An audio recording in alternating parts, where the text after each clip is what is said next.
Ang sabi nila doon, madami nagsasabi, hindi daw nila ako makakalimutan doon dahil sa mga foreigner daw. Ako lang daw yung uma-attend doon sa church nila at ako lang daw yung gumawa nung ganon, yung nagko-contribute doon sa church nila. At maraming mga kaibigan tayo na nagdo-donate nga dahil nga din sa channel natin. Kaya nagpapasalamat sila na nakapunta ako doon sa Rumbek. As you leave this land, back to your country in Guinea. Bye bye, son. Bye bye, son. Bye bye, son. We will miss you.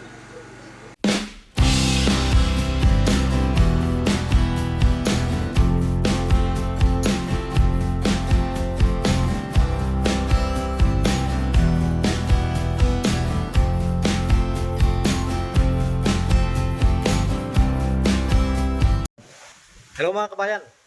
Ngayon nga pala nandito na ako sa bahay namin sa Banggit, Abra.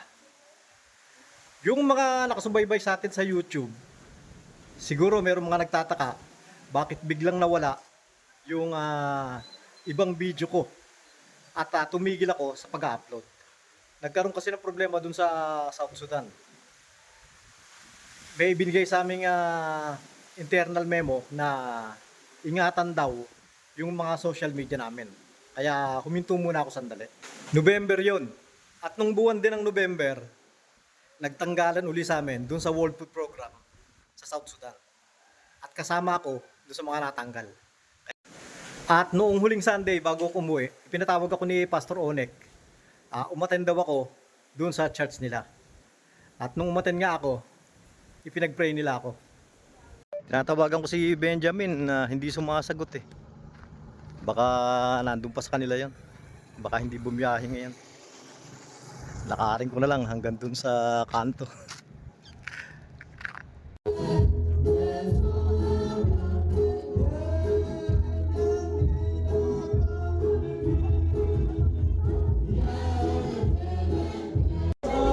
Dito na ako sa church nila. Ito yung shelter ng mga bata. Pinapunta ako dito, meron daw silang tula para sa akin eh.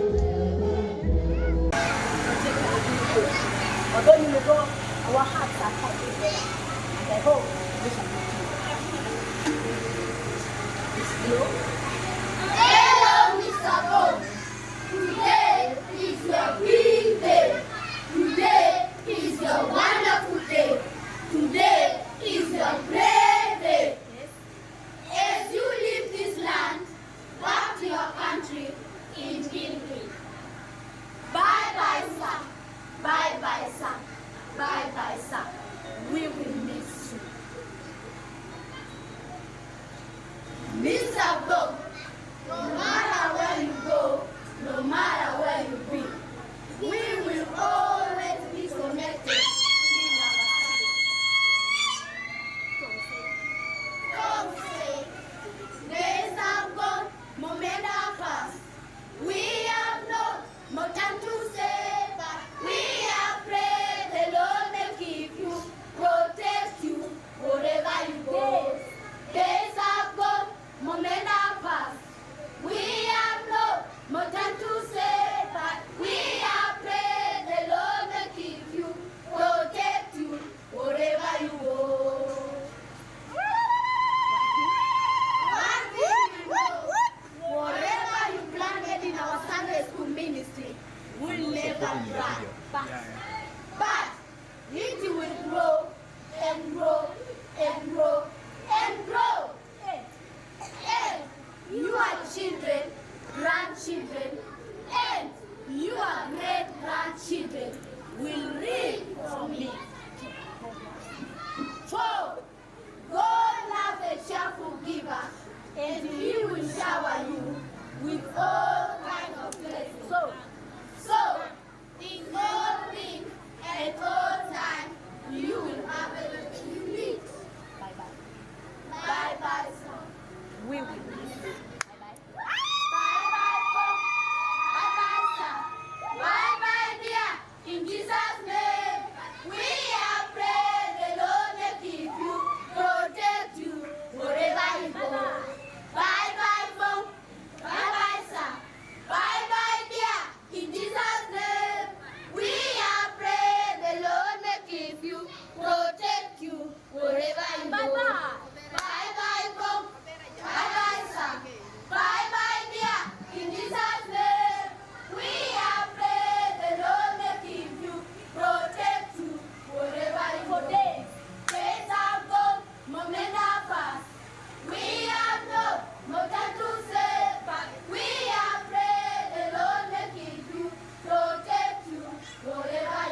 Hallelujah. Praise be to Jesus. So let's clap our hand for Sunday school for this powerful point. Amen. As we are still here, I'm going to welcome our brother Bong. You will come up here and greet us. Hallelujah. Let's clap our hand as he comes. Let's clap our I know I'm not worthy of what they have prepared for me. But what I can say is I'm also very happy coming to this church. The first time I came here, I noticed that it is good, but most of the part are occupied by children only. But now I can see it's full and more adults now. So that means the church is growing. I'm very happy.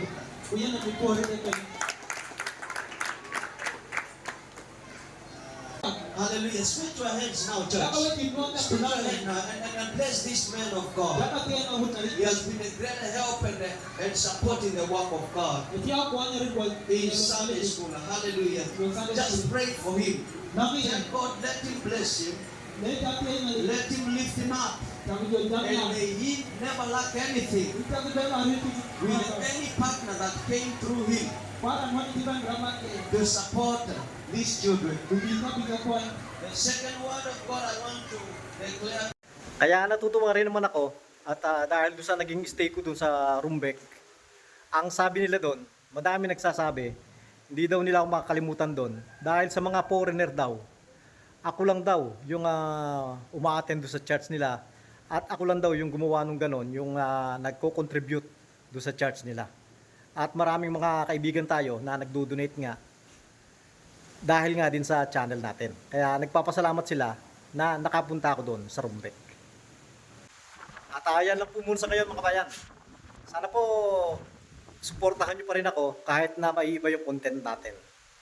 Nandito nga pala ako sa rooftop ng bahay namin. Kung mapapansin nyo, merong videoke. Dati yan ang libangan ko. Mahilig din ako kumanta dati.